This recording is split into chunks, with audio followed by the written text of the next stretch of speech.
कर दिया है। चलिए,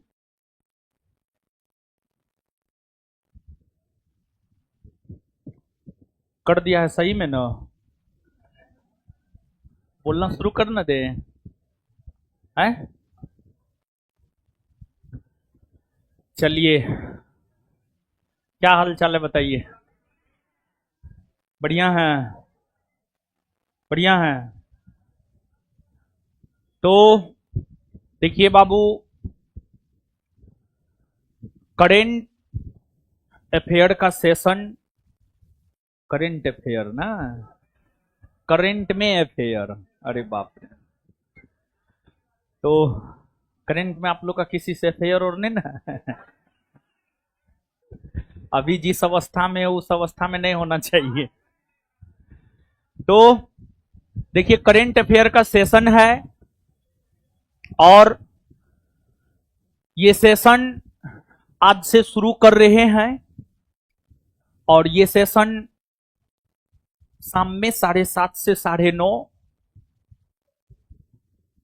तब तक चलेगा जब तक कि 1000 प्लस क्वेश्चन खत्म ना हो जाए। ठीक है, लेकिन हाँ, अगले सोमवार से पहले खत्म कर देंगे। अगले सोमवार से पहले खत्म कर देंगे। तो ये ऑब्जेक्टिव है, ऑब्जेक्टिव का पीडीएफ है ये। इसमें जनवरी 2025 से जून 2025 तक की जितनी भी महत्वपूर्ण घटनाएं हैं उसको एक जगह मंथ वाइज, डेट वाइज संकलित कर दिए हैं। 1000 प्लस क्वेश्चन है इसमें, 1050 क्वेश्चन है इसमें, 1050 क्वेश्चन है इसमें। इसी का डिस्कशन करवाएंगे हम। और करंट को डिस्कस करते हुए स्टैटिक चीजों को भी हम डिस्कस करेंगे आपके साथ, समझ गए। और करंट का देखिए कैसे चिट्ठा सब तैयार होता है, समझे। देखिए, आपको सबसे पहले मूल कॉपी हम दिखाते हैं, कुछ मूल कॉपी। देखिए, ये मूल कॉपी है जनवरी 2025 से लेकर जून 2025 तक। इसमें जो बहुत कुछ नहीं भी है, ठीक है। तो इसके बाद जो है करंट के अंतर्गत जो है ये ऑब्जेक्टिव के साथ साथ एक सब्जेक्टिव भी दे रहे हैं। ऑब्जेक्टिव के साथ साथ एक सब्जेक्टिव भी, ये है सब्जेक्टिव। सब्जेक्टिव ऑब्जेक्टिव पूरी बात तो हमको बोलने दीजिए, ठीक है, समझिए।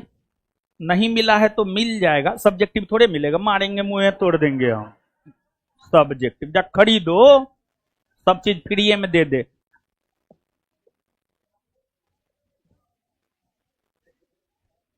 सब चीज फ्री में मिलेगा तो हो गया, पूरा सिस्टम ही बिगड़ जाएगा। कुछ हम लोग को भी जीने उने के लिए दे दिया करो दान। तो देखिए, आपको ऑब्जेक्टिव और ये सब्जेक्टिव है। सब्जेक्टिव में भी मंथली दिए हैं। देखिए, सबसे पहले जनवरी 2025 है। जनवरी 2025 में जो महत्वपूर्ण घटना है, उसके बाद आप देखिएगा फरवरी 2025 है, ये थ्योरी है। तो थ्योरी और ऑब्जेक्टिव दोनों मिलाकर के एक मटेरियल तैयार किया गया है। ऑफिस में, संस्थान के ऑफिस में सब्जेक्टिव ऑब्जेक्टिव दोनों अलग अलग भी है और दोनों मर्ज भी है। जैसे आप डेली टेस्ट वाले लोग हैं, डेली टेस्ट वाले लोगों को जो है ये तो संस्थान की तरफ से दिया गया है, दीजिए। डेली टेस्ट वाले लोगों को संस्थान की तरफ से ये दिया गया है, लेकिन ये जो है आपको परचेज करना होगा, तो आप ये वाला परचेज कर लीजिएगा, ठीक है। अब आइए हम लोग क्वेश्चन पे।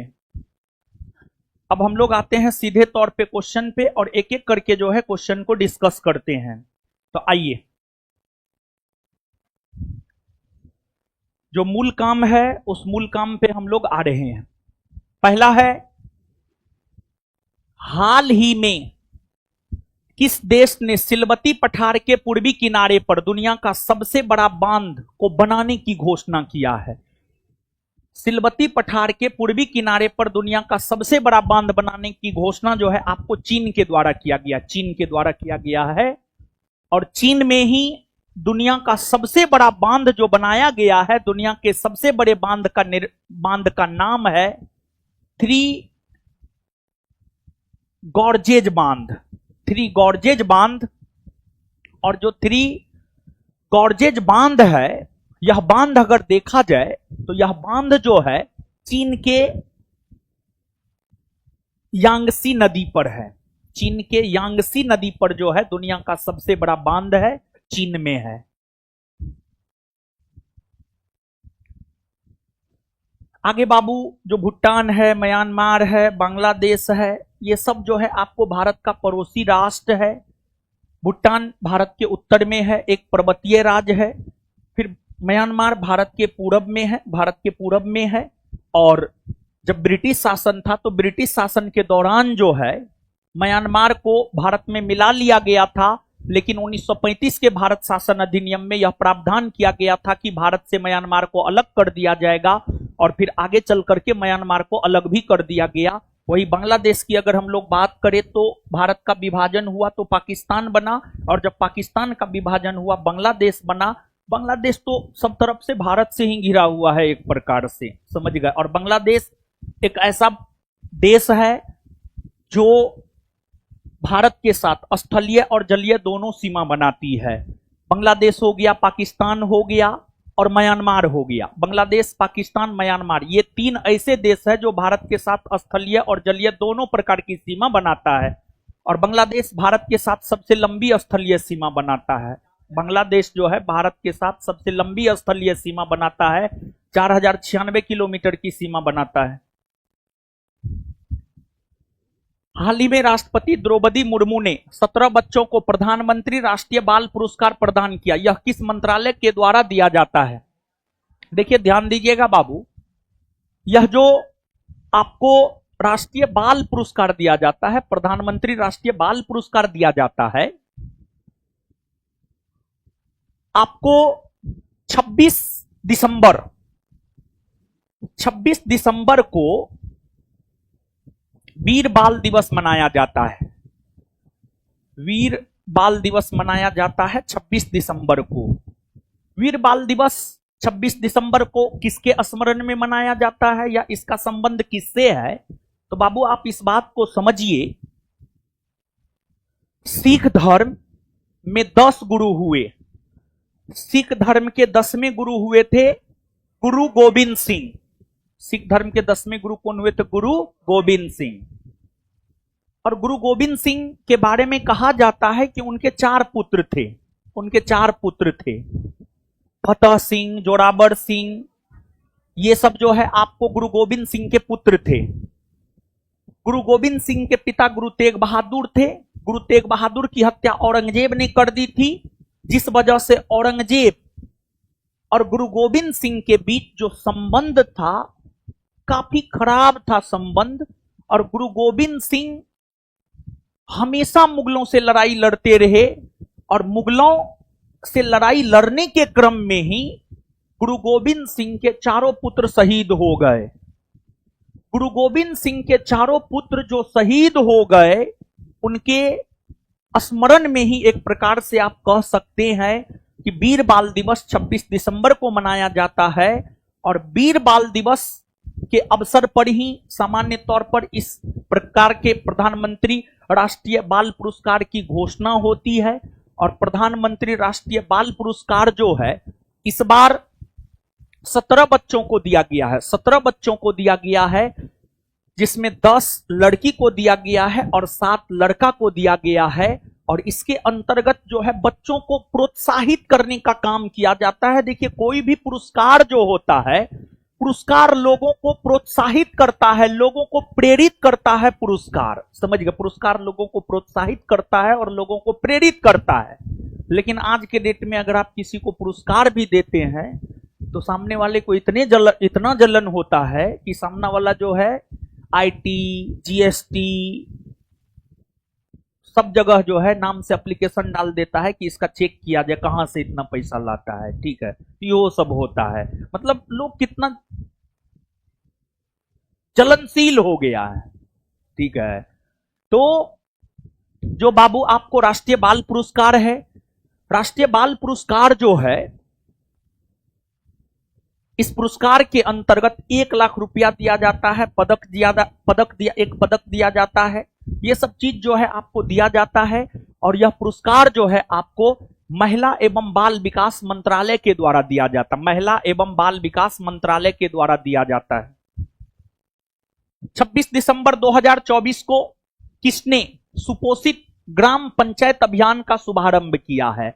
सुपोषित ग्राम पंचायत अभियान का शुभारंभ हमारे देश के प्रधानमंत्री श्री नरेंद्र मोदी जी ने किया है। यह जो बाबू अभियान है, इस अभियान का उद्देश्य क्या है पता है? केंद्र की मोदी सरकार ने यह लक्ष्य बनाया है कि 2047 ईस्वी तक भारत को विकसित भारत बना देंगे, विकसित राष्ट्र बना देंगे। तो मोदी जी का विजन बहुत बड़ा है और मोदी जी ने इस योजना की शुरुआत इसलिए किया है ताकि इस योजना के तहत ग्रामीण स्तर पर भी भारत को जो है स्वस्थ बनाया जाए। ग्रामीण स्तर पर भी भारत को स्वस्थ बनाया जाए। आज के डेट में शहर में हेल्थ को लेकर के ठीक ठाक इंफ्रास्ट्रक्चर है, लेकिन गांव में हेल्थ को लेकर के इंफ्रास्ट्रक्चर नहीं है। इसका उद्देश्य है 2047 ईस्वी तक भारत को स्वस्थ भारत बना देना है। 2047 ईस्वी तक भारत को स्वस्थ बना देना है, स्वस्थ भारत बना देना है। इस योजना का यही लक्ष्य है। फरवरी 2025 में पहला WAVES world audio visual entertainment summit शिखर सम्मेलन का आयोजन किया जाएगा। इनकी मेजबानी कौन देश करेगा? तो वेब्स सम्मेलन 2025 का आयोजन भारत ने किया है, हो चुका है इसका आयोजन। और इसका आयोजन जो है आपको नई दिल्ली में हुआ है। इसका आयोजन नई दिल्ली में हुआ है और इसका उद्घाटन जो है हमारे प्रधानमंत्री श्री नरेंद्र मोदी जी के द्वारा किया गया था।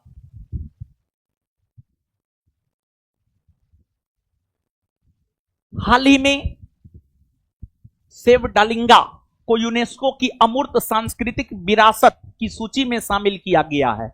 यह किस देश से संबंधित है? देखिए बाबू, सेव डालिंगा ये क्या है जानते हैं? यूरोप महादेश का प्राचीन प्रेम गीत है। ये जो सेव डालिंगा है ये यूरोप महादेश का जो है प्राचीनतम प्रेम गीत है। प्राचीनतम प्रेम गीत है। जैसे एक बात बाबू आप समझिए, भारत का सर्वप्राचीन धर्म ग्रंथ वेद है। वेद 4 है, ऋग्वेद, यजुर्वेद, सामवेद, अथर्ववेद। ऋग्वेद को यूनेस्को ने साहित्य में शामिल किया है, हां या ना? एकदम किया है। उसी प्रकार से यूरोप महादेश में एक देश है बोस्निया। यूरोप महादेश में एक छोटा सा देश है बोस्निया। बोस्निया का ही ये प्राचीनतम प्रेम गीत है जिसको यूनेस्को की अमूर्त सांस्कृतिक विरासत की सूची में शामिल किया गया है। हाल ही में कहां पर समुद्र में भारत के सबसे लंबे कांच के ब्रिज का उद्घाटन किया गया है? यानी समुद्र में भारत के सबसे लंबे कांच के ब्रिज का उद्घाटन किया गया है तमिलनाडु में किया गया है। और यह जो समुद्र में भारत का सबसे लंबा कांच ब्रिज है इसका उद्घाटन तमिलनाडु में हुआ है। और तमिलनाडु में यह ब्रिज विवेकानंद रॉक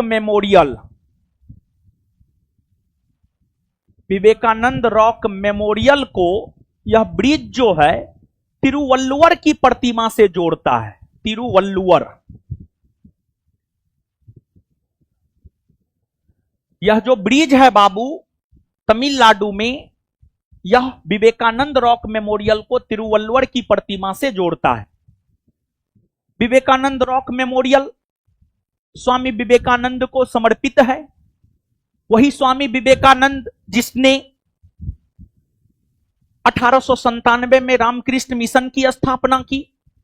वही स्वामी विवेकानंद जिसने 1893 के अमेरिका के शिकागो में हो रहे प्रथम विश्व धर्म सम्मेलन को भारत के तरफ से प्रतिनिधित्व किया था। वही विवेकानंद जो उस भाषण के बाद लोकप्रिय हुए और उन्हें तूफानी हिंदू कहा गया, उन्हें तूफानी हिंदू कहा गया। और जहां तक स्वामी विवेकानंद का सवाल है, आप सब लोग स्वामी विवेकानंद के बारे में जानते हैं कि उनका जन्म 12 जनवरी को हुआ है और उनके जन्म दिवस 12 जनवरी को ही राष्ट्रीय युवा दिवस के रूप में मनाया जाता है। ऐसे विश्व युवा दिवस 12 अगस्त को मनाया जाता है। और स्वामी विवेकानंद के बचपन का नाम जो है आपको नरेंद्र नाथ दत्त हुआ करता था। उनके गुरु थे रामकृष्ण परमहंस। रामकृष्ण परमहंस उनके गुरु थे, जिन्हें गदाधर चट्टोपाध्याय के नाम से भी जाना जाता है। और रामकृष्ण परमहंस कोलकाता पश्चिम बंगाल के दक्षिणेश्वर काली मंदिर के पुजारी थे। वे जो है मूर्ति पूजा के समर्थक थे और उन्हीं से प्रभावित होकर स्वामी विवेकानंद भी मूर्ति पूजा के समर्थक हुआ करते थे। लेकिन वहीं अगर भारत के पहले समाज सुधारक राजा राम मोहन राय की बात करें तो वो मूर्ति पूजा के विरोधी हुआ करते थे।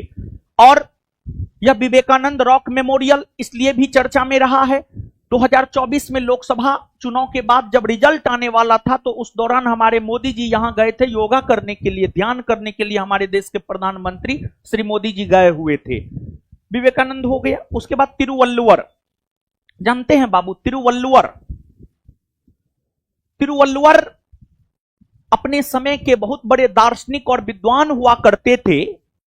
और तिरुवल्लुवर की रचना है कुरल।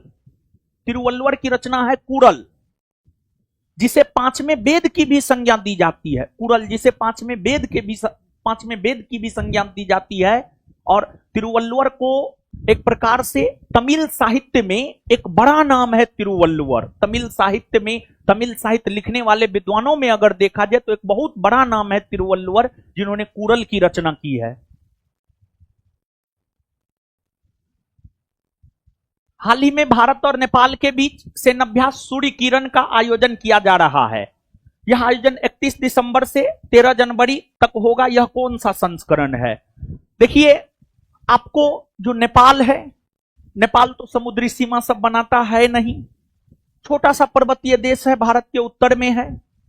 और जहां तक नेपाल का सवाल है, भारत नेपाल के साथ सूर्य किरण अभ्यास का आयोजन करता है। और यह एक प्रकार का थल सेनाओं का सेनाभ्यास है। थल सेनाओं का सेनाभ्यास है। और 31 दिसंबर 2024 से लेकर 13 जनवरी 2025 तक जो सूर्य किरण का आयोजन हुआ है, इसका आयोजन नेपाल में ही हुआ है। और यह 18वें संस्करण का है। 18वें संस्करण का है।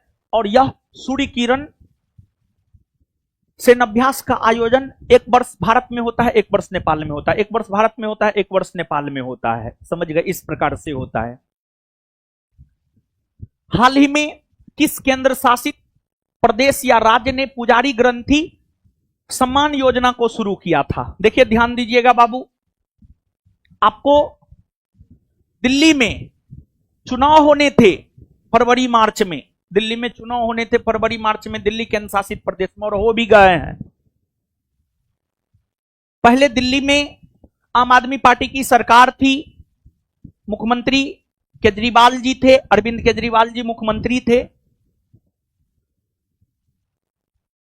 उन्हें यह लग रहा था कि पता नहीं इस बार हम चुनाव हार ना जाए, तो धर्म की और वो भी धीरे धीरे जो है रुख किए थे।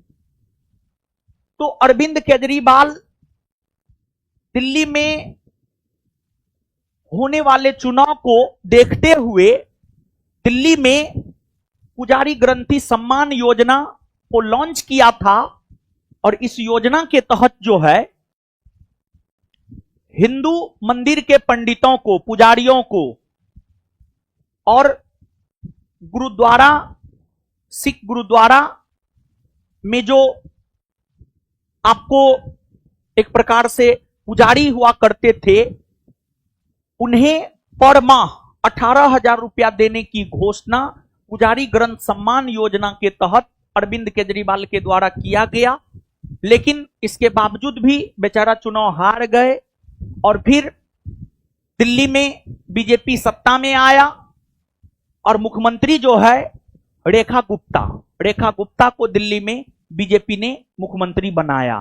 तो यह योजना जो है आपको दिल्ली की है। और दिल्ली की अगर हम बात करें तो यह एक केंद्र शासित प्रदेश है। दिल्ली जो है आपको एक केंद्र शासित प्रदेश है और दिल्ली भारत की राजधानी नगर भी है। दिल्ली भारत की राजधानी नगर भी है और दिल्ली भारत की राजधानी बनी है 1 अप्रैल 1912 को और तब से लेकर आज तक दिल्ली जो है आपको भारत की राजधानी बनी हुई है। और जहां तक दिल्ली का सवाल है, इसकी स्थापना तोमरों ने किया था और दिल्ली सल्तनत के अंतर्गत आपको सुल्तानों का जो राजधानी नगर रहा है, लंबे समय तक जो है आपको दिल्ली भी रहा है, लंबे समय तक दिल्ली रहा है। हाल ही में आयोजित 78वां संतोष ट्रॉफी किस राज्य ने जीता है? देखिए, एक तो बाबू जो संतोष ट्रॉफी है इसका संबंध फुटबॉल से है। जो संतोष ट्रॉफी है इसका संबंध अगर देखा जाए तो इसका संबंध फुटबॉल से है। संतोष ट्रॉफी का आयोजन 1941 ईस्वी से होता हुआ आया है और आपको जो 78वां संतोष ट्रॉफी है इसका फाइनल मैच पश्चिम बंगाल और केरल के बीच खेला गया था, जिसमें पश्चिम बंगाल की जीत हुई, केरल की हार हुई। पश्चिम बंगाल विजेता बना, केरल जो है आपको उपविजेता बना। और पश्चिम बंगाल जो है अभी तक 33 बार संतोष ट्रॉफी जीत चुका है। पश्चिम बंगाल जो है अभी तक 33 बार संतोष ट्रॉफी जीत चुका है। हाल ही में भारत सरकार के किस मंत्रालय ने वर्ष 2025 को सुधारों का वर्ष घोषित किया है? रक्षा मंत्रालय।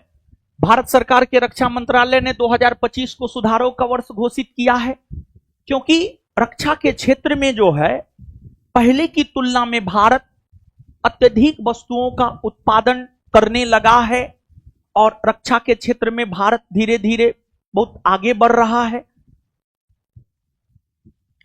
हाल ही में 10वें अजंता एलोरा अंतर्राष्ट्रीय फिल्म महोत्सव का आयोजन किया गया। इसमें किन्हें पद्म पानी लाइफ टाइम अचीवमेंट पुरस्कार 2025 दिया जाएगा? एक तो 10वें अजंता एलोरा अंतर्राष्ट्रीय फिल्म महोत्सव का आयोजन जो है आपको मुंबई में हुआ है, मुंबई में हुआ है। और इस फिल्म महोत्सव के अंतर्गत जो है पद्म पानी लाइफ टाइम अचीवमेंट पुरस्कार सई परांजपे को दिया गया है। सई परांजपे को दिया गया है। ये फिल्म मेकर है, एक प्रकार से कहिए फिल्म मेकर है।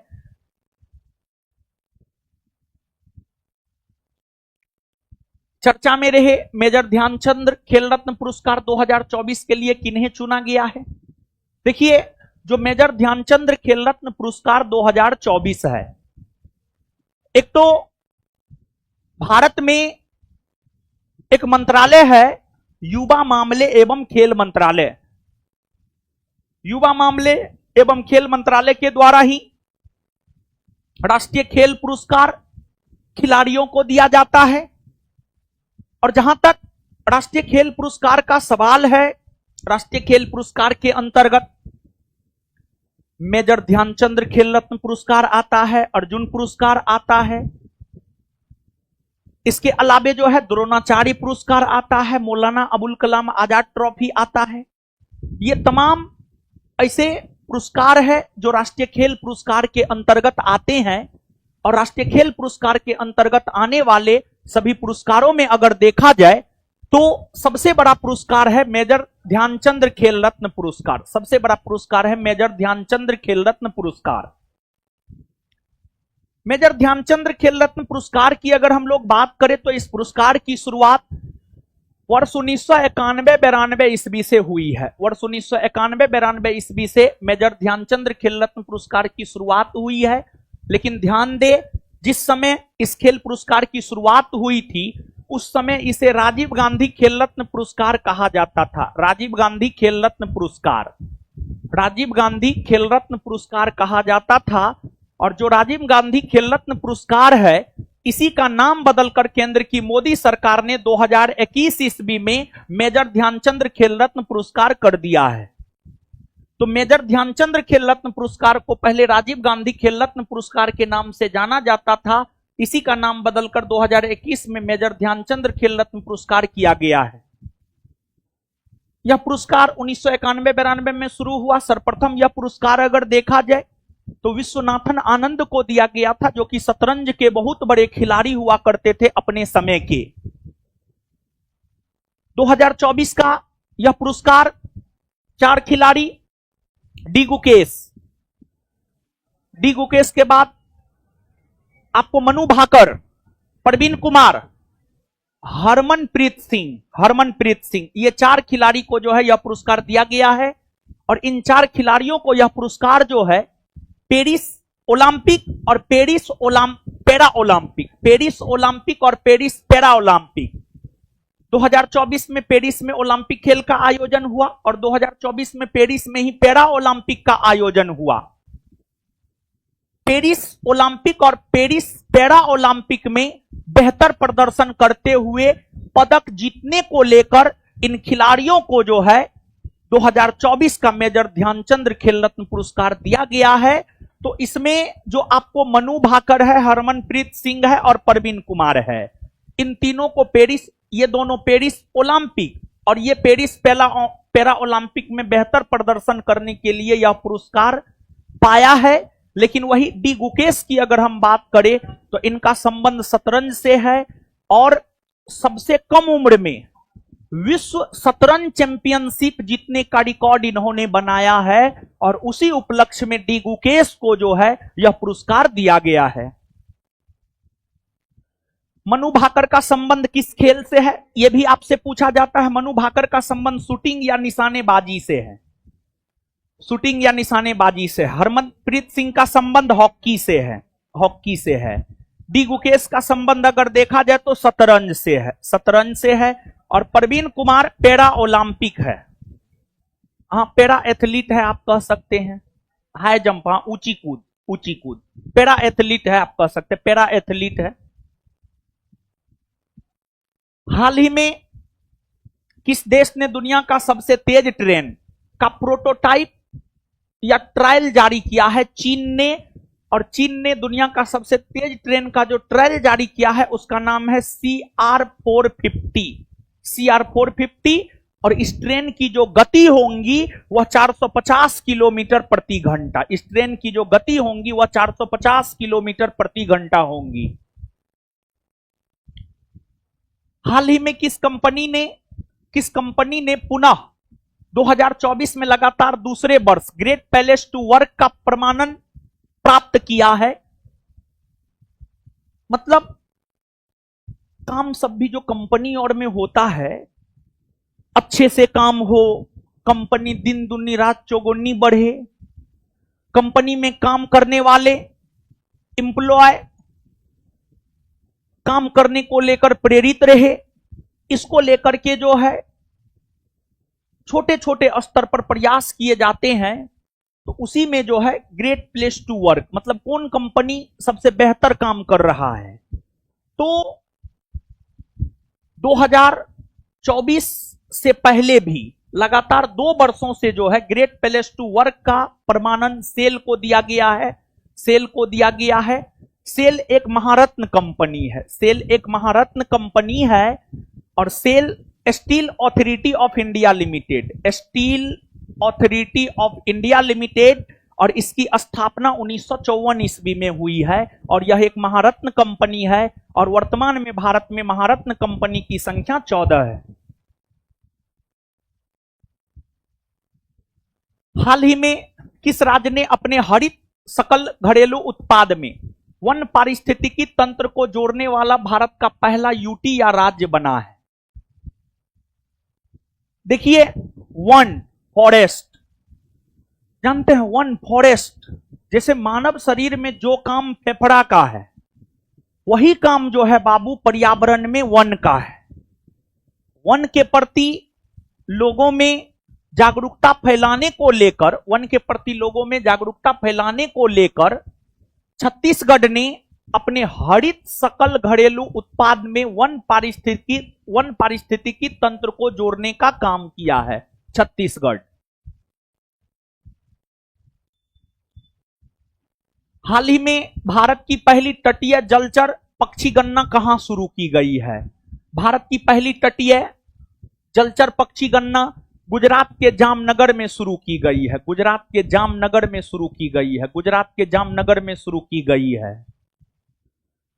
और एक बात बाबू आप जानिए, गुजरात समुद्री सीमा बनाता है, गुजरात समुद्री सीमा बनाता है। तो जो आपको जलचर पक्षी है, जलचर पक्षी जल में निवास करता है और भारत के गुजरात राज्य में ही भारत का पहला जलचर पक्षी अभयारण्य भी बना है।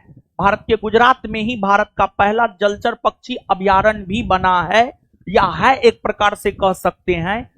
तो इस क्वेश्चन के साथ साथ इस बात को भी आपको बाबू याद रखना है कि भारत का पहला जलचर पक्षी अभयारण्य गुजरात में है। और हमारे जो प्रधानमंत्री श्री मोदी जी हैं वो गुजरात से ही आते हैं। पहले वो गुजरात के ही मुख्यमंत्री हुआ करते थे, तब बाद में जाकर के प्रधानमंत्री बने। और कुल मिलाकर आज तक भारतीय इतिहास में 6 ऐसे प्रधानमंत्री हैं जो प्रधानमंत्री बनने से पहले मुख्यमंत्री हुआ करते थे। उसमें एक मोदी जी भी हैं। दूसरा जो है आपको, दूसरा अगर हम लोग देखें मोरारजी देसाई है। तीसरा अगर हम लोग देखें चौधरी चरण सिंह है। चौथा अगर हम लोग देखें तो चौथा विश्वनाथ प्रताप सिंह है। और पांचवा अगर हम लोग देखें पीवी नरसिम्हा राव है। और छठा अगर हम लोग देखें एचडी देवगौड़ा है।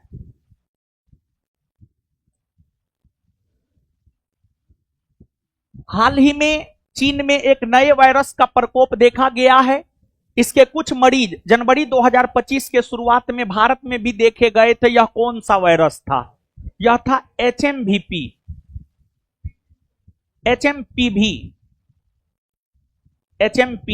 यह वायरस था आपको HMPV, human Meta Numa virus. समझ गए? Human Meta Numa virus. हाँ ठीक हो।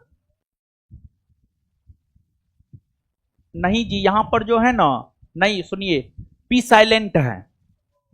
Human Meta Numa virus, P silent है बाबू, सी होगा, HMPV। 1 जनवरी 2025 को वन नेशन वन सब्सक्रिप्शन योजना शुरू की गई है। इसका संबंध किससे है? छात्र व शिक्षक से है। हाल ही में किस बैंक को Dada Saheb Phalke international film festival award 2025 के स्पेशल पार्टनर घोषित किया गया है? Dada Saheb Phalke international film festival award 2025 का स्पेशल पार्टनर जो है पीएनबी को घोषित किया गया है, पंजाब नेशनल बैंक को घोषित किया गया है।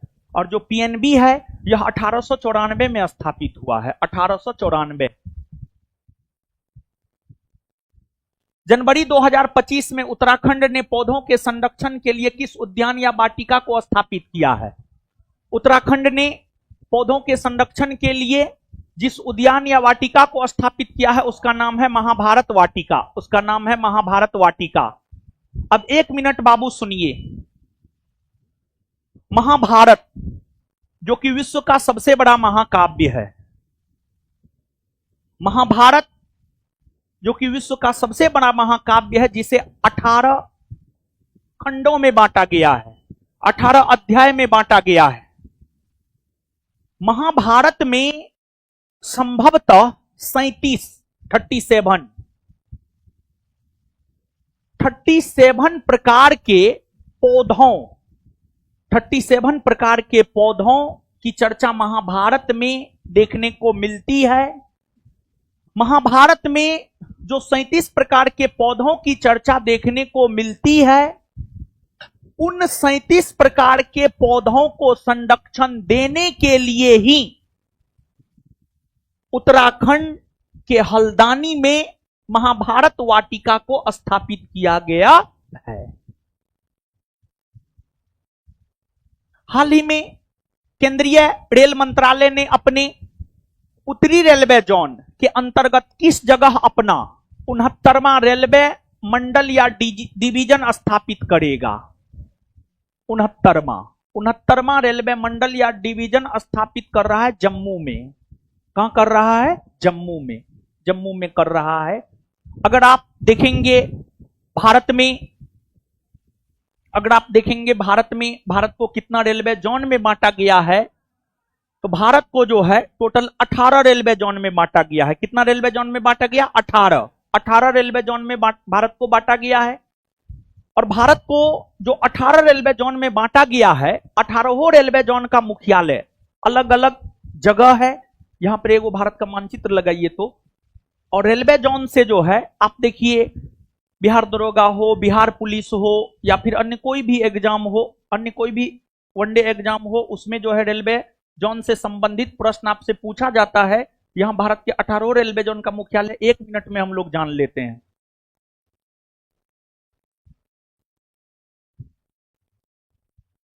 चलो हटो।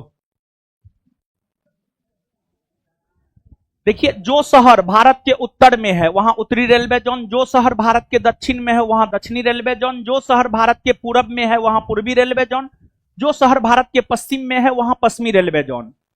जिस दिशा में जो प्रमुख शहर है रेलवे के दृष्टिकोण से महत्वपूर्ण है, वहां पर उस रेलवे जोन का मुख्यालय है।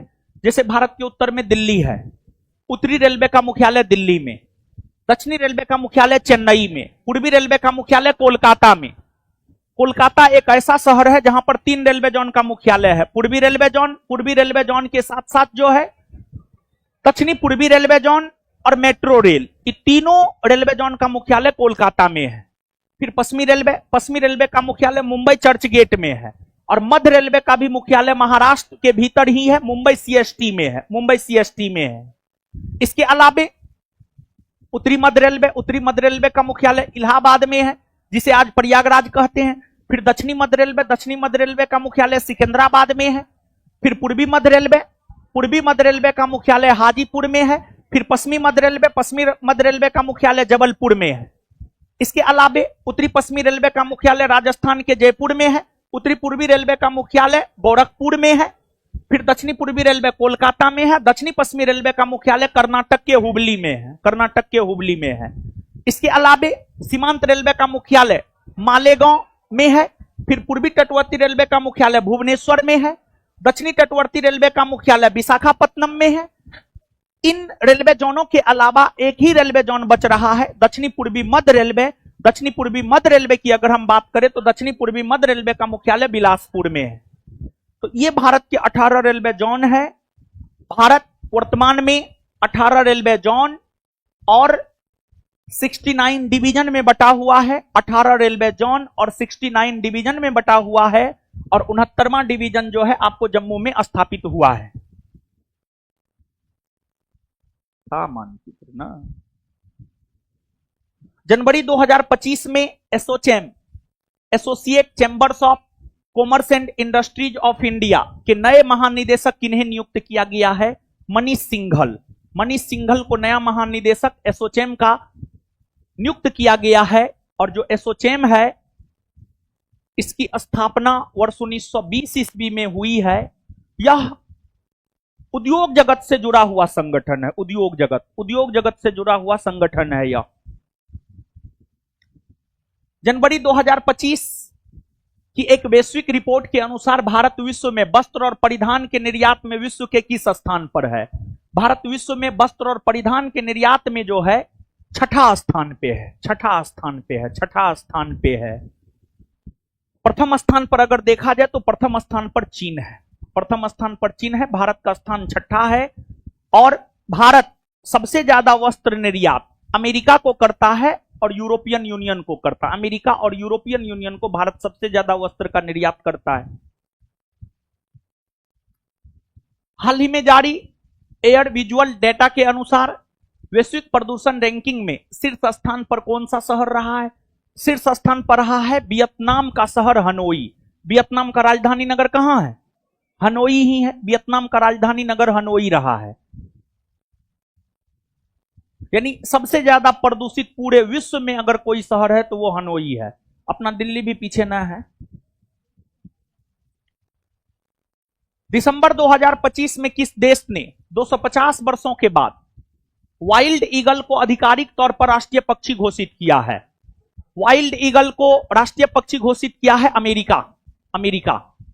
और ये जो वाइल्ड ईगल नामक पक्षी है, पहले अमेरिका में शांति और स्वतंत्रता का प्रतीक माना जाता था।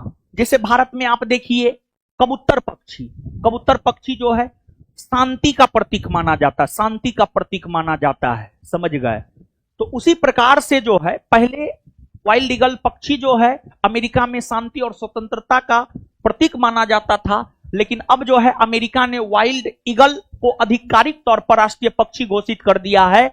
जिस प्रकार वाइल्ड ईगल अमेरिका का राष्ट्रीय पक्षी है, वैसे भारत का राष्ट्रीय पक्षी कौन है?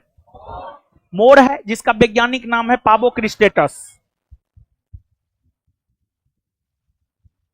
इसके बाद आगे चर्चा में रहे आइसाके वल्लू एके किस देश के नए प्रधानमंत्री बने हैं? टोंगा, टोंगा के नए प्रधानमंत्री बने। टोंगा जो देश है ना बाबू, कहां है पता है? टोंगा देश जो है ना प्रशांत महासागर में है। और आपको जो फिजी द्वीप सब है ना, फिजी द्वीप है, न्यूजीलैंड है, फिजी द्वीप और न्यूजीलैंड के बीच में ही टोंगा एक छोटा सा द्वीपीय देश है, समझ गए। टोंगा।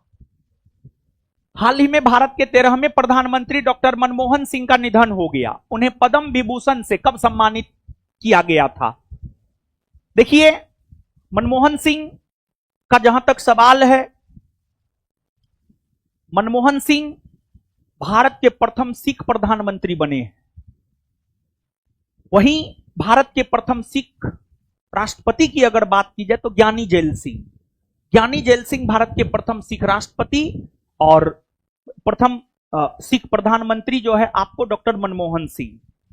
जहां तक मनमोहन सिंह का सवाल है, 1991 ईस्वी से लेकर 2019 ईस्वी तक, 1991 ईस्वी से लेकर 2019 ईस्वी तक वे असम राज्य से राज्यसभा के सदस्य रहे हैं। असम राज्य से राज्यसभा के सदस्य रहे हैं। और 2019 से लेकर 2024 ईस्वी तक वे राजस्थान राज्य से राज्यसभा के सदस्य रहे हैं।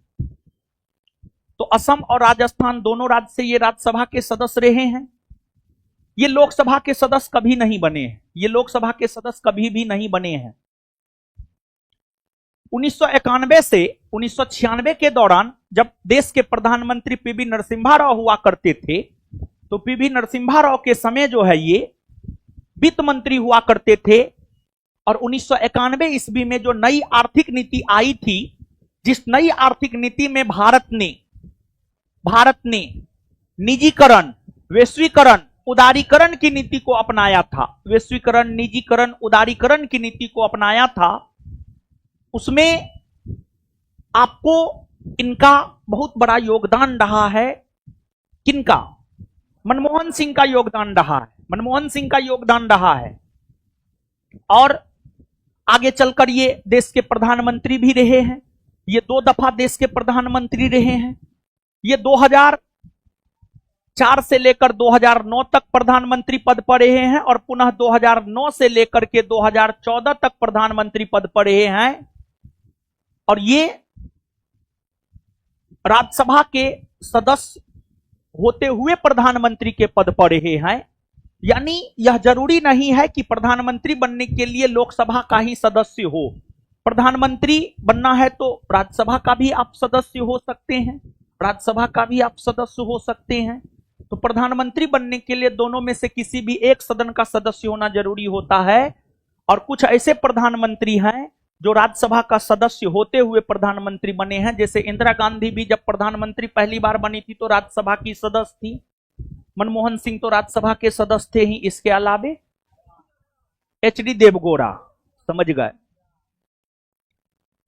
और इन्हें अगर देखा जाए तो इन्हें पद्म विभूषण पुरस्कार जो है वर्ष 1987 में दिया गया है। 1987 में दिया गया है, 1987।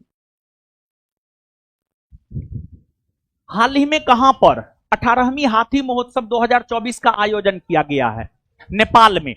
18वां हाथी महोत्सव 2024 का आयोजन नेपाल में हुआ है। जनवरी 2025 में प्रधानमंत्री नरेंद्र मोदी ने नई दिल्ली स्थित भारत मंडपम में किस महोत्सव का उद्घाटन किया है? भारत मंडपम में प्रधानमंत्री नरेंद्र मोदी ने ग्रामीण भारत महोत्सव का उद्घाटन किया है, ग्रामीण भारत महोत्सव का उद्घाटन किया है। और यह जो ग्रामीण भारत महोत्सव का आयोजन है, यह आयोजन नाबार्ड नाबार्ड के द्वारा आयोजित किया गया था। यह आयोजन अगर देखा जाए तो नाबार्ड के द्वारा आयोजित किया गया था। नाबार्ड यानी national bank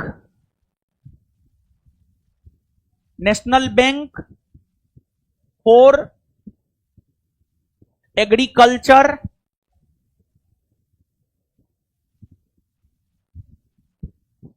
national bank for agriculture and rural development.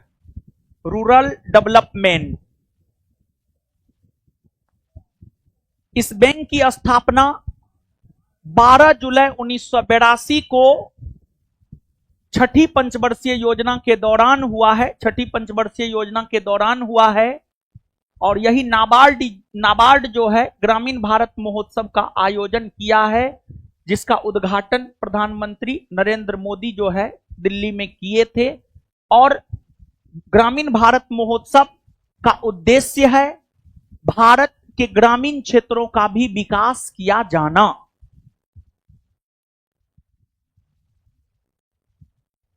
हाल ही में किस बैंक ने हर घर लखपति योजना शुरू किया है?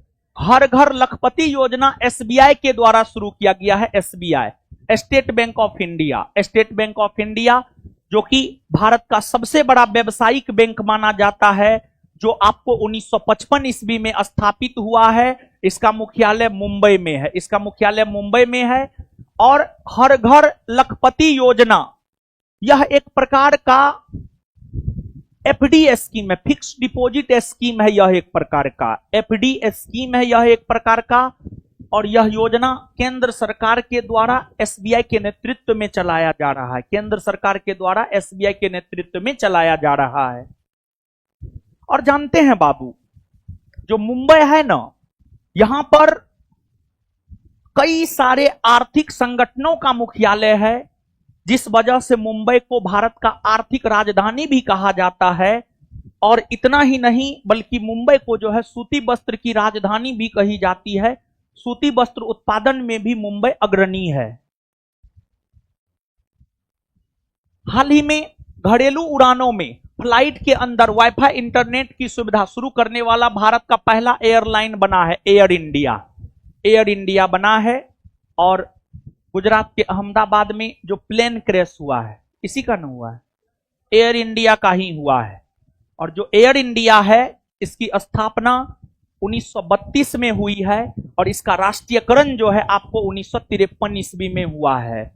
और एयर इंडिया जो है फ्लाइट के अंदर वाईफाई इंटरनेट की सुविधा शुरू करने वाला भारत का पहला एयरलाइन बना है।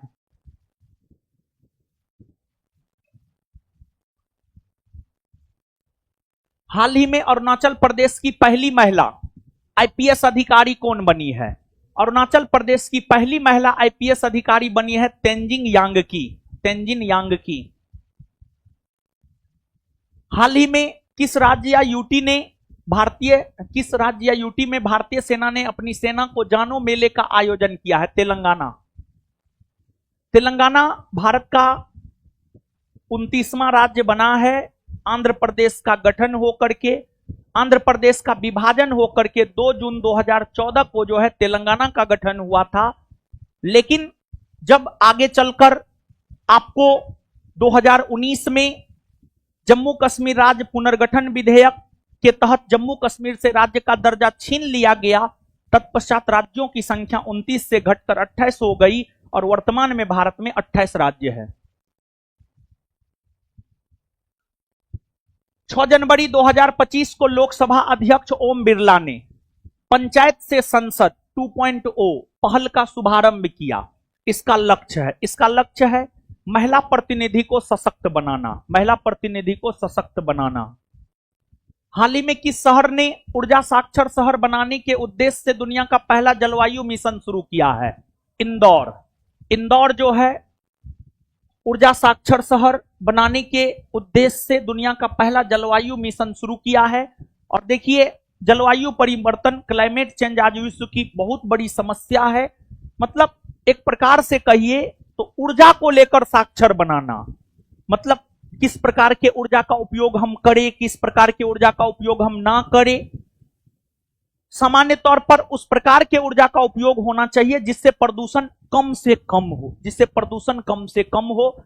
इन्हीं सब बातों को लेकर, जागरूकता फैलाने को लेकर जो है इस प्रकार का मिशन इंदौर ने शुरू किया है।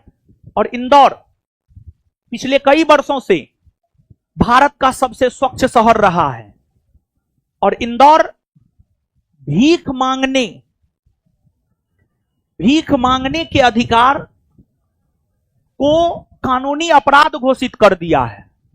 यानी आप भीख नहीं मांग सकते हैं, आप भीख नहीं मांग सकते हैं इंदौर के भीतर, समझ गए। अगर हाथ पैर है तो अपना हाथ पैर चलाइए, कमाइए, खाइए, समझे। और अब तो मतलब भीख मांगना जो है ना एक प्रकार का धंधा है, समझ गए।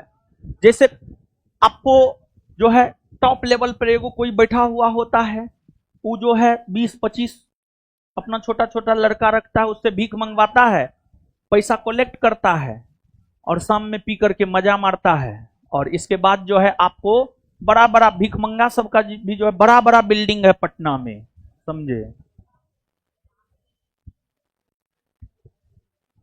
एक रिपोर्ट के अनुसार वित्त वर्ष 2023-24 में कॉफी के वैश्विक निर्यात में भारत ने कितने प्रतिशत की वृद्धि की है? कॉफी के वैश्विक निर्यात में भारत ने 29% की वृद्धि की है। लेकिन इसके बावजूद कॉफी के निर्यात में भारत का विश्व में 7वां स्थान है। कॉफी के निर्यात में भारत का विश्व में 7वां स्थान है। और जहां तक कॉफी का सवाल है, कॉफी एक पेय पदार्थ है, कॉफी एक पीने वाला पदार्थ है, एक प्रकार से उत्तेजक भी है, एक प्रकार से उत्तेजक भी है। आपके आलस को दूर करता है, उत्तेजक है तब तो आपके आलस को दूर करता है, समझ गए। कॉफी का जन्मदाता देश इथियोपिया को माना जाता है। इथियोपिया को कॉफी का जन्मदाता देश माना जाता है।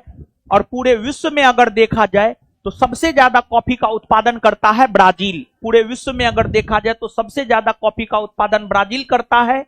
ब्राजील में तो एक बंदरगाह है, सेंटोस बंदरगाह। सेंटोस बंदरगाह को कॉफी बंदरगाह कहा जाता है, सेंटोस बंदरगाह को कॉफी बंदरगाह कहा जाता है, समझ गए। फिर यमन में एक बंदरगाह है मोका, वहां से मोका नामक कॉफी निर्यात होता है। मोका नामक कॉफी निर्यात होता है। मोका एक कॉफी है, कॉफी का किस्म है। भारत में मुख्य तौर पर अरेबिका और रोबास्टा नामक 2 कॉफी का उत्पादन होता है। भारत में मुख्य तौर पर अरेबिका और रोबास्टा नामक 2 प्रकार के कॉफी का उत्पादन होता है। तो कॉफी के निर्यात में पहला स्थान ब्राजील का है, यह बात आप जरूर याद रखिएगा। और ब्राजील के सेंटोस बंदरगाह को अगर देखा जाए तो ब्राजील के सेंटोस बंदरगाह को कॉफी बंदरगाह भी कहा जाता है। आगे, हाल ही में किस राज्य ने अपने बनासकांठा जिले को विभाजित करके एक नया जिला व थराड बनाया है? गुजरात राज्य ने अपने बनासकांठा जिले को विभाजित करके एक नया जिला वाब थराड बनाया है। और वाब थराड जो है गुजरात का 34वां जिला बना है। गुजरात का 34वां जिला बना है। पहले गुजरात में 33 जिला हुआ करता था, लेकिन अब गुजरात में 34 जिला हो गया है। और बिहार की अगर हम लोग बात करें तो बिहार में 38 जिला है। और सबसे ज्यादा जिला वाला राज्य अगर देखा जाए तो सबसे ज्यादा जिला वाला राज्य है उत्तर प्रदेश। उत्तर प्रदेश में 75 जिला है, 75 जिला है। लेकिन जब महाकुंभ का आयोजन हुआ था तो महाकुंभ को जो है 76वें जिला का दर्जा दिया गया था, 76वें जिला का दर्जा दिया गया था। खैर अब तो महाकुंभ खत्म हो गया है। जहां तक गुजरात का सवाल है, देखिए बाबू, आपको भारत में फजल अली आयोग या राज्य पुनर्गठन आयोग जो कि 1953 में गठित हुआ था, जिसने 1955 में रिपोर्ट दिया, उस रिपोर्ट के आधार पर भारत में राज्यों का पुनर्गठन भाषाई आधार पर हुआ। और आपको मूल संविधान में जो 14 भाषा को राजभाषा का दर्जा दिया गया था, उन 14 भाषाओं के आधार पर ही राज्यों का जब पुनर्गठन भाषाई आधार पर किया गया 1956 में 7वां संविधान संशोधन के तहत, तो 7वां संविधान संशोधन 1956 के तहत भारत में 14 राज्य बनाए गए। और जब भारत में 14 राज्य हुआ करते थे तो महाराष्ट्र और गुजरात एक ही राज्य हुआ करता था। महाराष्ट्र और गुजरात एक ही राज्य हुआ करता था। जिसको हम लोग बंबई प्रांत कहते थे, जिसको हम लोग बंबई प्रांत कहते थे, बंबई प्रांत कहते थे। बंबई प्रांत का ही 1960 ईस्वी में विभाजन हुआ और बंबई प्रांत का 1960 ईस्वी में विभाजन होकर गुजरात प्रांत बना और गुजरात प्रांत का गठन 1960 में हुआ। यह भारत का 15वां राज्य बना और गुजरात में जिलों की संख्या कितनी है? 34 अब। और गुजरात की राजधानी नगर गांधीनगर, और गुजरात से ही गांधी जी थे। और गुजरात में ही अहमदाबाद शहर है जो कि गुजरात का एक प्रमुख शहर है और अहमदाबाद साबरमती नदी के तट पर बसा हुआ है। और अहमदाबाद को भारत का मैनचेस्टर भी कहा जाता है, भारत का बोस्टन भी कहा जाता है, क्योंकि अहमदाबाद में सूती वस्त्र का बहुत अच्छा खासा उत्पादन होता है। मैनचेस्टर की संज्ञा उन शहरों को दी जाती है जो सूती वस्त्र उत्पादन में अग्रणी हो। मैनचेस्टर ब्रिटेन का एक औद्योगिक नगर है जो सूती वस्त्र उत्पादन में अग्रणी है। वहीं उत्तर भारत का मैनचेस्टर कानपुर और दक्षिण भारत का मैनचेस्टर कोयंबटूर को कहा जाता है। और अहमदाबाद में ही महात्मा गांधी के द्वारा सत्याग्रह आश्रम या फिर साबरमती आश्रम का निर्माण किया गया था और वहीं पर रहते हुए महात्मा गांधी ने सत्याग्रह सब भारत में करना शुरू किया था। और जो सत्याग्रह शब्द है उसे गढ़ा भी है महात्मा गांधी ने ही। सत्याग्रह का शाब्दिक अर्थ होता है सत्य के लिए आग्रह करना।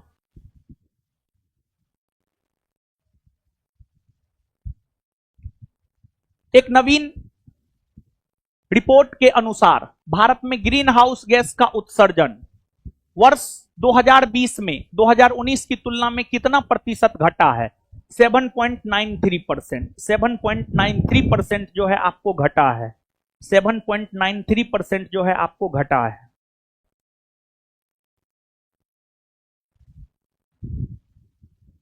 जनवरी 2025 में भारत ने किस देश के साथ गैर बासमती सफेद चावल के व्यापार पर सहमति समझौता किया है? गैर बासमती सफेद चावल के व्यापार पर सहमति समझौता भारत ने इंडोनेशिया के साथ किया है। भारत ने इंडोनेशिया के साथ किया है। और जानते हैं बाबू, अभी चावल का सबसे बड़ा निर्यातक भारत है। निर्यातक बोल रहे हैं, अभी चावल का सबसे बड़ा निर्यातक भारत है पूरे विश्व में। और भारत में जो नया आंकड़ा है, नया आंकड़ा यह कहता है कि भारत में सबसे ज्यादा चावल का उत्पादन तेलंगाना करता है। तेलंगाना राज्य करता है। पहले पश्चिम बंगाल हुआ करता था, अब तेलंगाना हो गया है। और भारत में दो राज्य, एगो पश्चिम बंगाल, एगो तमिलनाडु, ये दो ऐसा राज्य है जहां पर सालों भर चावल की खेती होती है, जहां पर सालों भर चावल की खेती होती है। हाल ही में जारी पुस्तक स्टम्प्ड किस भारतीय क्रिकेटर की ऑटोबायोग्राफी है? यह जो पुस्तक है स्टम्प्ड, यह आपको सैयद किरमानी की ऑटोबायोग्राफी है। और भारत ने 1983 में जो पहला क्रिकेट विश्व कप जीता था उसके टीम में सैयद किरमानी शामिल थे। उस टीम में सैयद किरमानी शामिल थे। और भारत ने जो है 2 बार क्रिकेट विश्व कप जीता है। एक 1983 में कपिल देव की कप्तानी में और दूसरा 2011 में महेंद्र सिंह धोनी के कप्तानी में। तो जॉन तुम मनाओ ना, उसका बर्थडे मनाएगा, क्या मिलेगा तुमको? बर्थडे है। ये सब याद रखना कितना जरूरी है।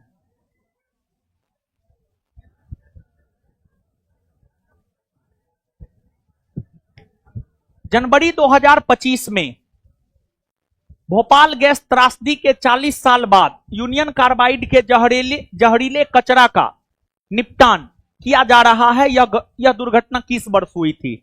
देखिए बाबू, ध्यान दीजिएगा, भारत में कई प्रकार के आपदा देखने को मिलते हैं। ऐसे आपदा की अगर बात करेंगे तो आपदा 2 प्रकार का होता है, प्राकृतिक आपदा और मानव जनित आपदा। बाढ़ का आना, सुखाड़ का उत्पन्न होना, भूस्खलन होना, ये सब प्राकृतिक आपदा है। सुनामी आना, भूकंप आना, ज्वालामुखी का फटना, ये सब प्राकृतिक आपदा है। लेकिन वहीं कोई देश किसी पर परमाणु बम गिरा दिया, मानव जनित आपदा है। किसी फैक्ट्री में किसी स्टाफ के लापरवाही की वजह से कोई गैस रिसाव हुआ, आग लग गया, वो मानव जनित आपदा है। तो मानव जनित आपदा में एक नाभिकीय आपदा है, एक रासायनिक आपदा है, और रासायनिक आपदा के अंतर्गत ही भोपाल गैस त्रासदी आता है। भोपाल में एक यूनियन कार्बाइड नामक फैक्ट्री थी, उसमें 3-4 दिसंबर 1984 को 3-4 दिसंबर 1984 को मिथाइल आइसोसाइनाइड गैस का रिसाव हुआ। MIC, methyl isocyanide, MIC gas का रिसाव हुआ, जिस वजह से हजारों लोग प्रभावित हुए और उसका प्रभाव अभी भी देखने को मिलता है। तो यह जो घटना है, यह घटना 1984 में हुई है और यह एक प्रकार की रासायनिक आपदा है। यह एक प्रकार की रासायनिक आपदा है। जैसे अब परमाणविक या नाभिकीय आपदा की अगर आप बात करेंगे तो द्वितीय विश्व युद्ध के दौरान अमेरिका ने 6 अगस्त 1945 को जापान के हिरोशिमा और 9 अगस्त 1945 को जापान के नागासाकी पर जो बम गिराया है, लिटिल बॉय और फैटमैन नामक बम, लिटिल बॉय और फैटमैन नामक बम, ये नाभिकीय या परमाणविक आपदा है। ये नाभिकीय या परमाणविक आपदा है। और पहला परमाणु बम 6 अगस्त 1945 को जापान में गिराया गया है। यह बिहार SI का पूछा हुआ क्वेश्चन है, विश्व में सर्वप्रथम परमाणविक घटना कब घटित हुई है। क्वेश्चन को घुमा दिया है थोड़ा सा, इसका उत्तर हो जाएगा 6 अगस्त 1945। और जब अमेरिका ने जापान पर परमाणु बम गिराया तो उससे जापान बर्बाद हो गया, एक प्रकार से कहिए तो।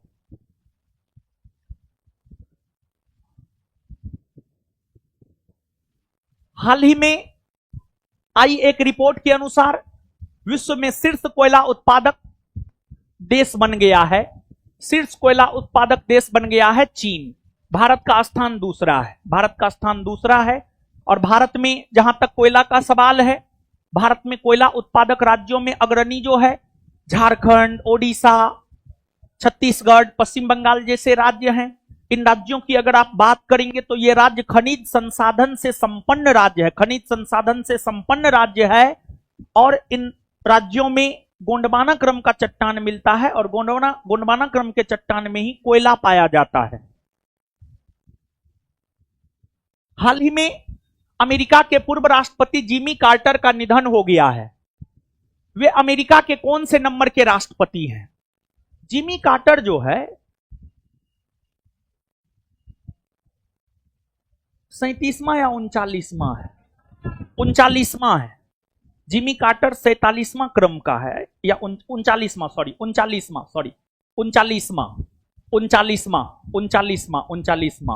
समझ गए। और इसके बाद जो है वर्तमान में अमेरिका के जो राष्ट्रपति है डोनाल्ड ट्रंप है। और डोनाल्ड ट्रंप की अगर हम बात करें तो ये क्रम संख्या से 47वें क्रम के राष्ट्रपति हैं। अमेरिका के रिपब्लिकन पार्टी से है, रिपब्लिकन पार्टी से है, रिपब्लिकन पार्टी से है, समझ गए। देखिए अमेरिका में क्या है जानते हैं, मुख्य तौर पर 2 पार्टी सत्ता में हमेशा बनी रहती है, रिपब्लिकन और डेमोक्रेटिक। इससे पहले अमेरिका के राष्ट्रपति डेमोक्रेटिक पार्टी से थे, क्या नाम था उनका? Joe Biden. डेमोक्रेटिक पार्टी के थे, ये रिपब्लिकन के हैं, समझ गए। और 47वें क्रम के हैं। 1 नंबर का झूठा है, झूठ का कारखाना है, कब क्या बोलेगा कहना मुश्किल है, समझे।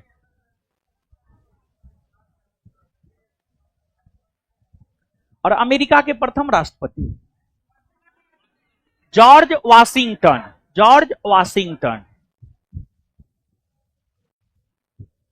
हाल ही में बहुचर्चित पुस्तक Jammu and Kashmir and Ladakh through the ages को किसने लॉन्च किया है? अमित शाह ने। जनवरी 2025 में किस तारीख को विश्व ब्रेल दिवस मनाया गया? विश्व ब्रेल दिवस 4 जनवरी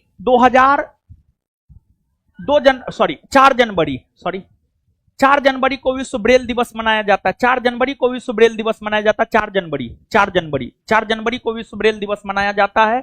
और 4 जनवरी 2025 को जो विश्व ब्रेल दिवस मनाया गया है उसका थीम है an environment of Joy, equality और कैमराडेरीज। समझ गए? तो ये इसका थीम है। अब आगे जो है जनवरी का जितना भी दिवस है, सब दिवस आप यहां पर बाबू लोग जान लीजिए। तो सब दिवस जनवरी का जो है 1 मिनट में जानिए आप। महत्वपूर्ण दिवस देखिए, 4 जनवरी को तो विश्व ब्रेल दिवस हो गया। इसके बाद आपको 9 जनवरी को राष्ट्रीय प्रवासी दिवस मनाया जाता है। 9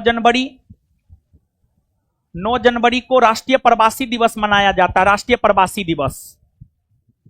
और 9 जनवरी को राष्ट्रीय प्रवासी दिवस क्यों मनाया जाता है? क्योंकि महात्मा गांधी लंबे अरसे के बाद दक्षिण अफ्रीका से 9 जनवरी 1915 को भारत आए थे, इसी वजह से। और जब महात्मा गांधी भारत आए थे तो उस समय प्रथम विश्व युद्ध चल रहा था। समझ गए? इसके बाद 10 जनवरी का जहां तक सवाल है, 10 जनवरी को विश्व हिंदी दिवस मनाया जाता है। विश्व हिंदी दिवस मनाया जाता है। और 10 जनवरी को विश्व हिंदी दिवस इसलिए मनाया जाता है क्योंकि 10 जनवरी को 1975 ईस्वी में पहला विश्व हिंदी सम्मेलन आयोजित किया गया था। और जो विश्व हिंदी सम्मेलन आयोजित होता है और हिंदी राष्ट्रभाषा नहीं है। राष्ट्रभाषा मतलब देश की भाषा, राष्ट्रभाषा नहीं है, बल्कि हिंदी राजभाषा है। और राजभाषा का मतलब होता है कामकाज की भाषा, कामकाज की भाषा। किसी भी राजभाषा में काम किया जा सकता है। और भारतीय संविधान का जो अनुच्छेद 343 है, 343 यह कहता है कि 12 जनवरी को राष्ट्रीय युवा दिवस, 12 जनवरी को राष्ट्रीय युवा दिवस 12 जनवरी को राष्ट्रीय युवा दिवस के रूप में मनाया जाता है।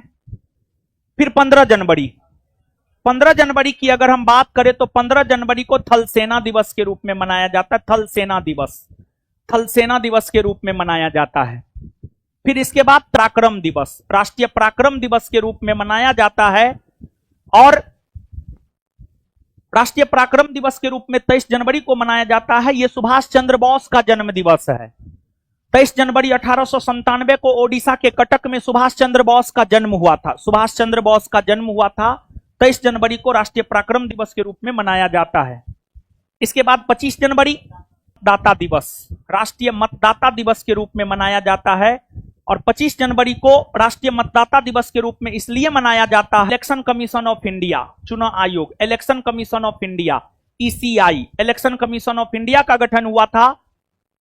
और राज्य स्तरीय दल का दर्जा देना, यह सब जो है आपको चुनाव आयोग का काम होता है।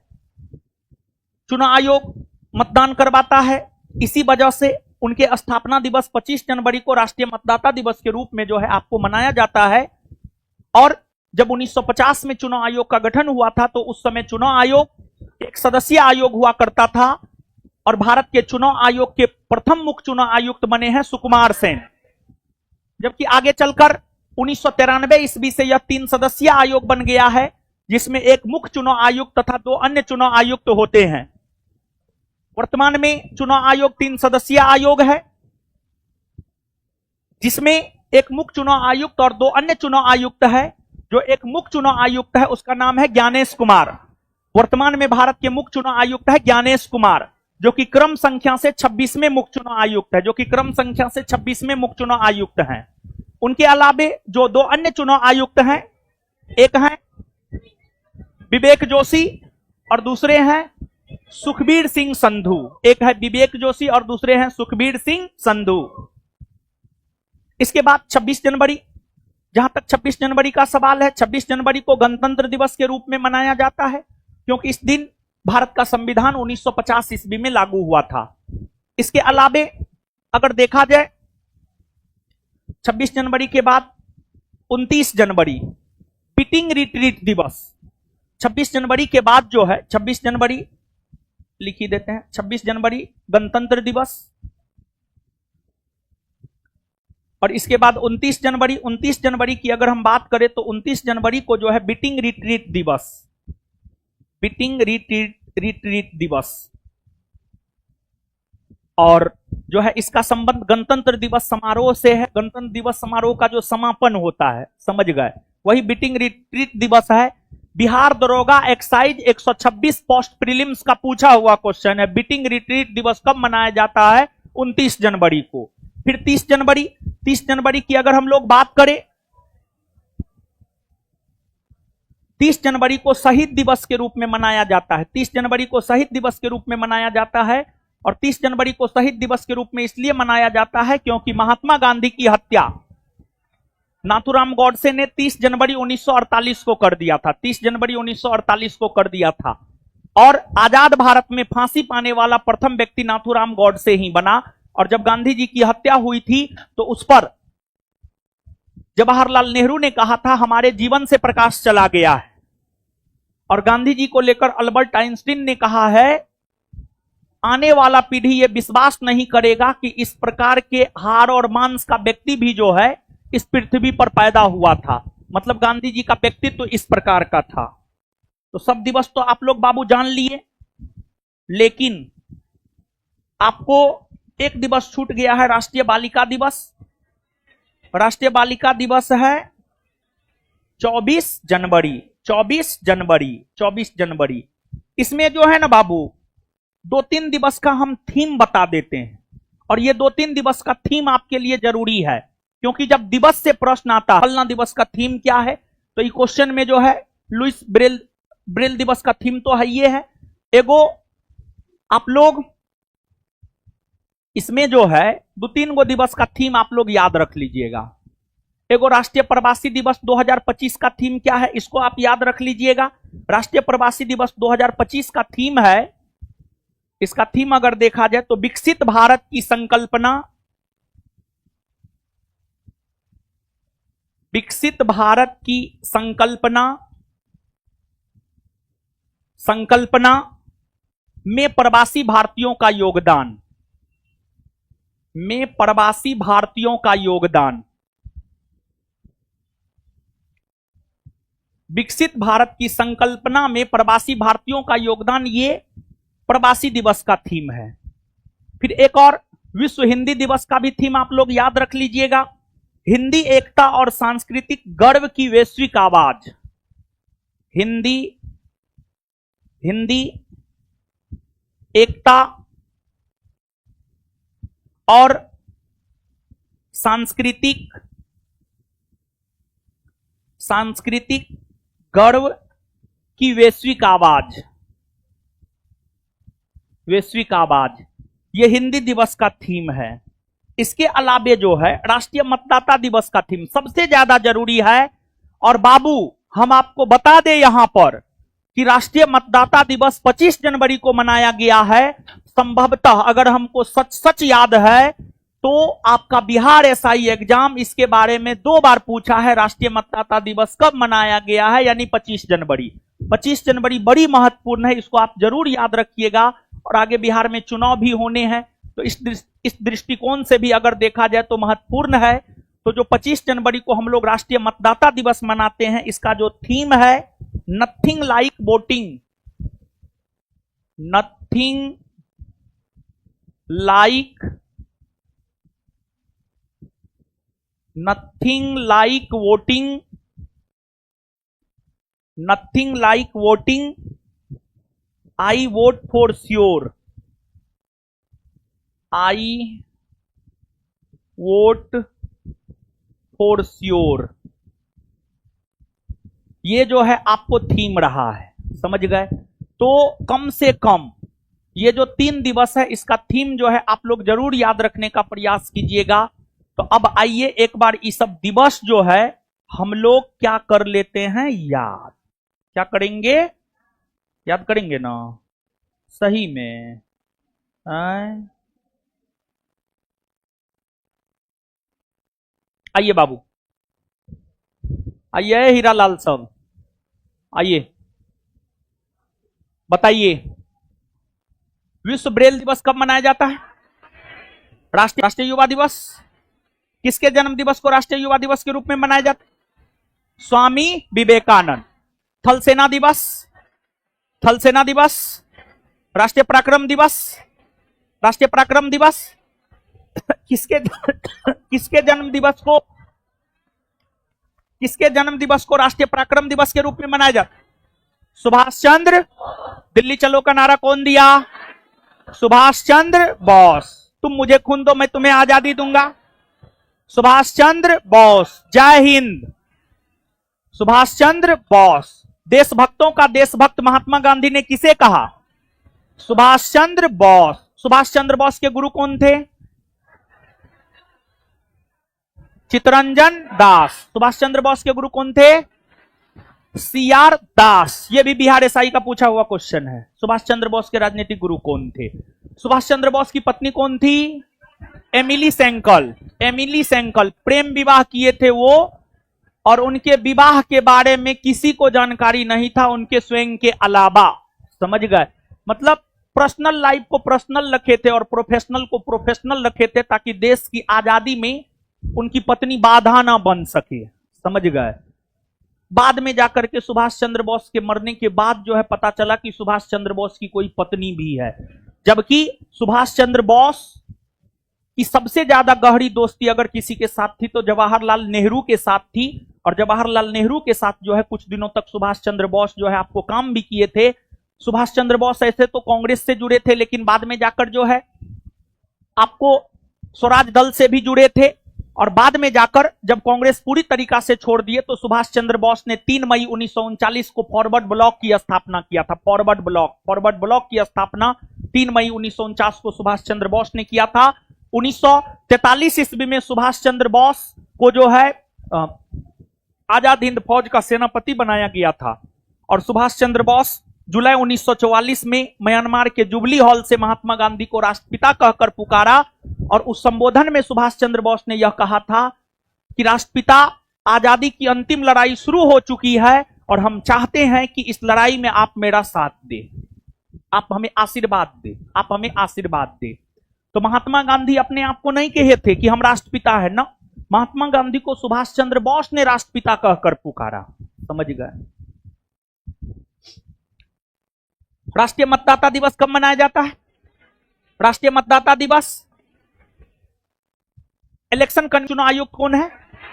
ज्ञानेश कुमार। कौन है? केमे क्रम के हैं? 26 में। आगे कब से चल रहा है? तो वो ठीक ना करेगा, हमको क्या बोल रहा है? ठीक करो।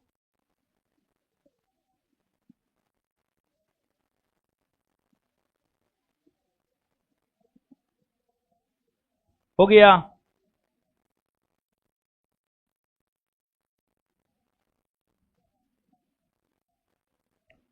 चलिए, एगो बात यहां पर जान लीजिए बाबू, एगो बात यहां पर जानिए। हम लोग जो है 26 जनवरी, ठीक है जी, ठीक है, हाँ, टेंशन नहीं लेना है, वो लोड बढ़ जाता है तो सब होते रहता है, वो सब क्या है। हाँ सुनिए, 26 जनवरी, 26 जनवरी को हम लोग गणतंत्र दिवस मनाते हैं। भारत में जो है ना एक परंपरा रही है कि प्रत्येक वर्ष 26 जनवरी के अवसर पर जो है किसी देश के राष्ट्राध्यक्ष को मुख्य अतिथि के तौर पर आमंत्रित किया जाता है, मुख्य अतिथि के तौर पर आमंत्रित किया जाता है। 26 जनवरी 2025 को हम लोगों ने 26 जनवरी 2025 को हम लोगों ने 76वां गणतंत्र दिवस मनाया। और जो हम लोगों ने 76वां गणतंत्र दिवस मनाया, इसमें मुख्य अतिथि के तौर पर शामिल हुए थे, मुख्य अतिथि के तौर पर शामिल हुए थे कहां के राष्ट्रपति? इंडोनेशिया ना, इंडोनेशिया के राष्ट्रपति इंडोनेशिया के राष्ट्रपति Prabowo Subianto, Prabowo Subianto, Prabowo Subianto, Prabowo Subianto. और बाबू आपको जो 2025 में हम लोगों ने 76वां गणतंत्र दिवस मनाया है, इसका जो थीम रहा है, इसका थीम रहा है विकसित भारत,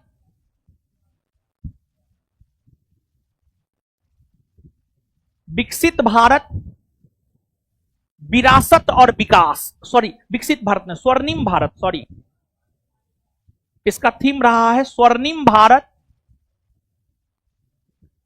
स्वर्णिम भारत, विकसित और विकास, और विकास थीम रहा है।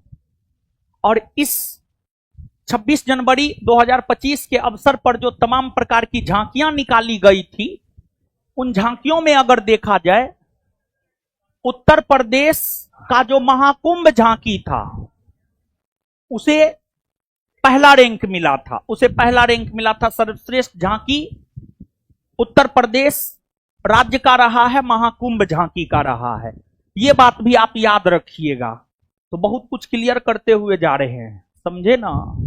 आगे ये जो थ्योरी है ना बाबू, इस थ्योरी को भी इस डिस्कशन के दौरान पूरा पढ़ा देंगे, जिसमें एगो मतलब 26 अठी वाला जो है पढ़ा दिए हैं, समझे, गणतंत्र दिवस वाला।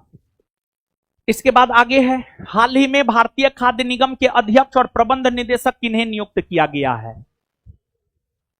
आशुतोष अग्निहोत्री, आशुतोष अग्निहोत्री। और जो भारतीय खाद्य निगम है, इसकी स्थापना 1965 में हुई है। हाल ही में किस राज्य या यूटी में भारत का पहला जैविक मत्स्य पालन क्लस्टर शुरू किया गया है? भारत का पहला जैविक मत्स्य पालन क्लस्टर शुरू किया गया है सिक्किम में। देखिए बाबू, सिक्किम, सिक्किम का जहां तक सवाल है, सिक्किम को 35वां संविधान संशोधन के तहत भारत के सहराज्य का दर्जा दिया गया, और 36वां संविधान संशोधन 1975 के तहत सिक्किम भारत का 22वां राज्य बना। सिक्किम भारत का 22वां राज्य बना 36वां संविधान संशोधन 1975 के तहत। 36वां संविधान संशोधन 1975 के तहत सिक्किम भारत का 22वां राज्य बना। सिक्किम की जनसंख्या पूरे भारत में सबसे कम है। पूरे भारत की अगर बात की जाए तो सबसे अधिक जनसंख्या वाला राज्य है उत्तर प्रदेश, और सबसे कम जनसंख्या वाला राज्य है सिक्किम। सिक्किम भारत का पहला राज्य बना जिसने 100% जैविक खेती करना शुरू किया। सिक्किम 2016 में, सिक्किम 2016 में भारत का पहला राज्य बना जो 100% जैविक खेती करता है। अब सवाल उठता है, जैविक खेती क्या है? देखिए, भारत में जितनी जनसंख्या है, उस जनसंख्या के पेट को भरने के लिए अगर पूरे भारतवर्ष में जैविक खेती हो जाए, हाहाकार मच जाएगा। मतलब जितना चाहिए चावल गेहूं, उतना उत्पादित ही नहीं होगा, तो हाहाकार मचेगा। सामान्य तौर पर जो किसान होते हैं, रासायनिक खाद, पोटास, यूरिया, डीएपी, इस सब का प्रयोग करके जो है खेती करते हैं ताकि ज्यादा से ज्यादा उत्पादन हो। लेकिन जैविक खेती में क्या होता है बाबू? जैविक खेती में जो है रासायनिक खाद का प्रयोग नहीं किया जाता है, बल्कि रासायनिक खाद के जगह पर गोबर खाद का प्रयोग होता है, सेबाल का प्रयोग होता है, कवक का प्रयोग होता है। और जैविक खेती स्वास्थ्य के लिए लाभदायक होता है, स्वास्थ्य के लिए लाभदायक होता है। लेकिन भारत की जनसंख्या इतनी अधिक है कि जैविक खेती से भारत के लोगों का पेट ही नहीं भरेगा। भारत जैसे विशाल देश में जैविक खेती करने के लिए सोचना भी नहीं चाहिए। सिक्किम तो छोटा स्टेट है, कम जनसंख्या है, 5-6 लाख जनसंख्या है, तो वहां पर ठीक है। और जहां तक जैविक खेती का सवाल है, विश्व में सर्वप्रथम जैविक खेती करने वाला देश बना है क्यूबा। क्यूबा कैरिबियन सागरीय देश है क्यूबा। आपको उत्तरी अमेरिका और दक्षिणी अमेरिका महादेश के बीच में कैरिबियन सागर है, कैरिबियन सागरीय देश है क्यूबा। उसने ही सर्वप्रथम जैविक खेती किया है और भारत सरकार भी जैविक खेती को प्रोत्साहन देने को लेकर राष्ट्रीय जैविक खेती परियोजना की शुरुआत किया है। भारत सरकार ने राष्ट्रीय जैविक खेती परियोजना की शुरुआत 2004 में किया है और उस परियोजना के वजह से ही सिक्किम 2016 में जैविक खेती करने वाला भारत का पहला राज्य बना। सिक्किम के साथ साथ जो है लक्षद्वीप, सिक्किम के बाद दूसरा राज्य या केंद्र शासित प्रदेश लक्षद्वीप बना है जो 100% जैविक खेती करता है। और लक्षद्वीप की भी अगर हम बात करें तो यहाँ की भी जनसंख्या काफी कम है, हजारों में यहाँ की जनसंख्या है, यहाँ की जनसंख्या हजारों में है। और लक्षद्वीप अरब सागर में स्थित एक प्रबाल द्वीप है, अरब सागर में स्थित एक प्रबाल द्वीप है लक्षद्वीप। प्रबाल जीवों के मरने के बाद उसके हड्डी से इकट्ठा होकर जो है लक्षद्वीप बना है। इसमें 36 द्वीप है। तो ये है, ये सब बात आप याद रखिएगा। चर्चा में रही दुर्लभ पल्लास दिल्ली का पहला फोटोग्राफिक प्रमाण किस राज्य या यूटी में प्राप्त हुआ है? यह प्राप्त हुआ है लद्दाख में। कहां प्राप्त हुआ है? लद्दाख में संभवतः।